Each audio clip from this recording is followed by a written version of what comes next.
My name is Pat Thomas, and I will be addressing the Sustainable Development Goal number 2, Zero Hunger. And I am the founder and executive director of GardenShare, a local nonprofit in Utah that helps rescue people's backyard garden surplus and put it in the hands of people who are experiencing hunger within 24 hours. This idea came to me as a lifelong runner, and for decades as I've run by people's gardens and I've noticed their surplus spilling out of their gardens and falling from trees across the sidewalks and the driveways and the streets, I wondered to myself, why is it that we have all this surplus and all of these people experiencing hunger? Why can't we connect these two? And I assumed it was impossible. And then I went back to graduate school and studied hunger in Utah specifically, and how we could develop a system of connecting people's garden surplus with the families who need it the most. What was extremely compelling to me were the numbers in Utah, both the hunger numbers and the waste numbers. And in Utah right now in 2018, there are 392,000 Utahns who experience hunger every single day and are at risk of needing to miss a meal. In the case of adults, that would be 1 in 8 adults who is at risk, is hungry. For our children, that's 1 in 6 statewide. But in many of our areas in our schools, it's 3 out of 5 children who come to school hungry every single day.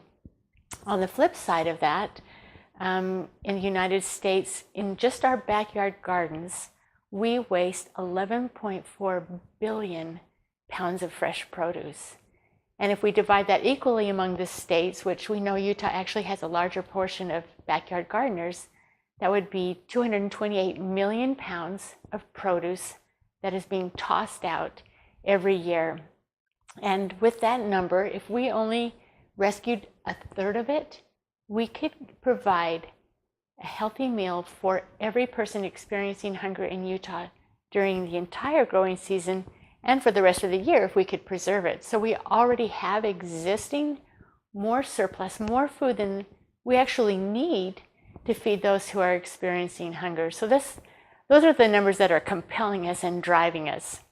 And the way this is set up is that neighborhood by neighborhood, people will volunteer to be a collection home or business. We have businesses that are doing this too. They're a collection spot for the surrounding gardeners to bring their surplus fruits and vegetables. They bring it to a home that's designated with a sign and a cooler. I'll drive it to the nearest school or pantry or Boys and Girls Club or community center. And so it's a very quick turnaround. We get this food out so quickly, and it's in its peak condition. What we ask our gardeners and anybody willing to participate is, please harvest your produce when it's ideal, when it's just peak, not zucchinis this big, but this big. And the other message that we're trying to convey, and I think we're doing a good job of, is saying no amount is too small to donate.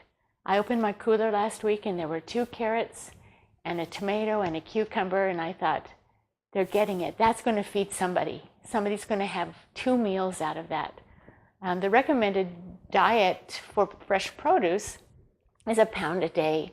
So if you think of it, 2 cucumbers, 2 tomatoes, this really is going to feed somebody their full allotment for a healthy diet. And so we're really not only attacking hunger, which is our primary goal, but we're reducing waste and we're increasing nutrition, which is probably one of my biggest passions, is knowing that if you're eating well, you're feeling better, you're being able to stay in school longer, stay at your job.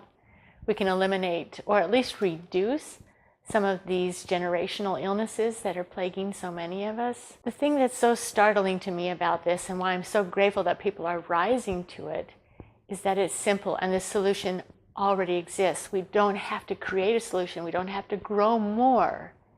We just have to rescue and distribute what we already have, and we can completely eliminate this portion of hunger in the state of Utah. An exciting piece about this system that we have going with GardenShare is that you don't need to be a gardener to participate.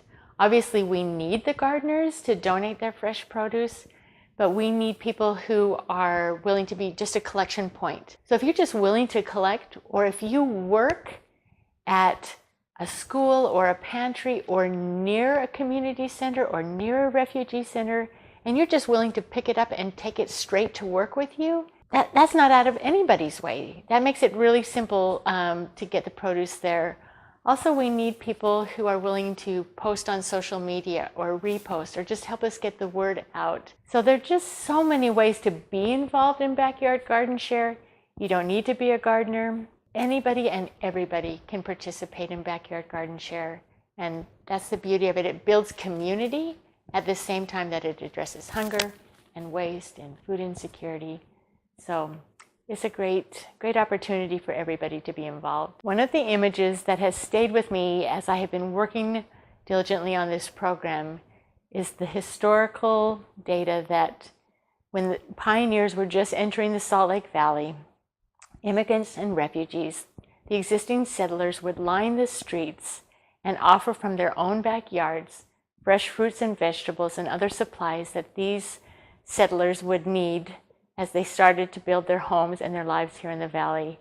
And this image of the whole community rising to greet each other and meet their needs immediately has been a driving force behind Backyard Garden Share. And I hope that we can continue that tradition of sharing what we already have with those who really need it.